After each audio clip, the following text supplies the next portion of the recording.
to be controversial merely for the reasons as we saw those hundreds of supporters gathered outside Downing Street. But of course, with the situation since last Saturday, the downing of that Metrojet Russian airliner, things have become even more complicated in the last 24 hours after David Cameron said on behalf of the British government that it believes it was a terrorist bomb which brought down that jet. They held a press conference shortly after their meeting at Downing Street. David Cameron saying that the pair are committed to working together to meeting these security concerns at Sharm el Sheikh airport. There is a team of British experts which have flown out to assess the security situation at that airport. David Cameron going on to saying that it is in our mutual interest to address this and get things back to normal. Of course, the resort of Sharm el Sheikh particularly reliant on tourism. Nearly 1 million British tourists head to Sharm el Sheikh for their holidays every single year, and as I said in my report, around 20,000 of those currently in the Red Sea resort.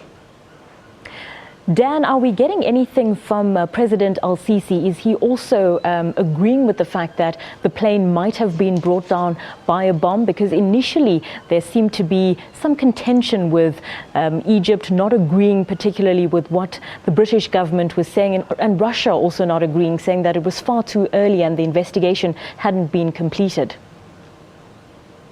Yeah, absolutely. And those positions haven't particularly changed. We heard from the Kremlin earlier on today, which said that any theories about whether it was a bomb which brought down the jet are merely speculation.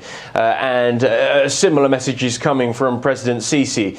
They glossed over somewhat, shall we say, the disagreements over intelligence when it comes to exactly what brought down that plane. But David Cameron keen to stress, though, that there is no certainty that it was a bomb. Clearly, the US and the UK, which have a joint intelligence program, have intelligence which they believe suggests, we understand through intercepted communications, that it was a bomb.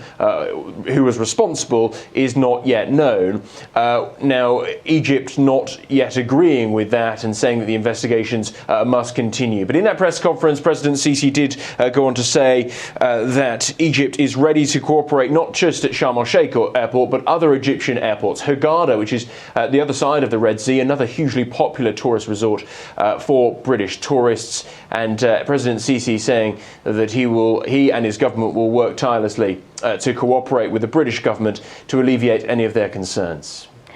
Did David Cameron respond to Russia's assertions that Britain is not sharing vital information?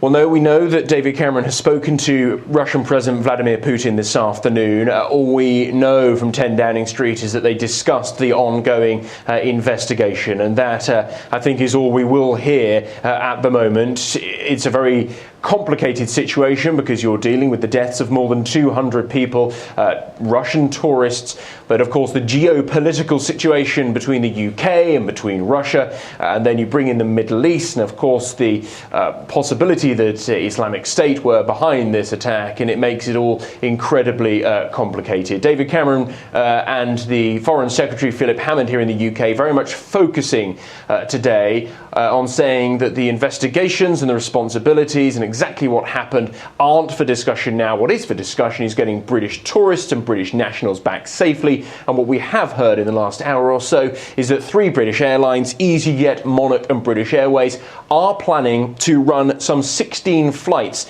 to return British nationals to the UK on Friday. However, the Foreign Office is reported as saying that those flights are subject to security restrictions, so no guarantee that they will go ahead. There's also reports tonight that Egypt's Foreign Minister has said that those suspensions of flights by the UK were unjustified. Of course, a strong message. Egypt's tourist resorts cannot survive without those near million tourists who go every year. So are we likely to see Britain impose further travel restrictions?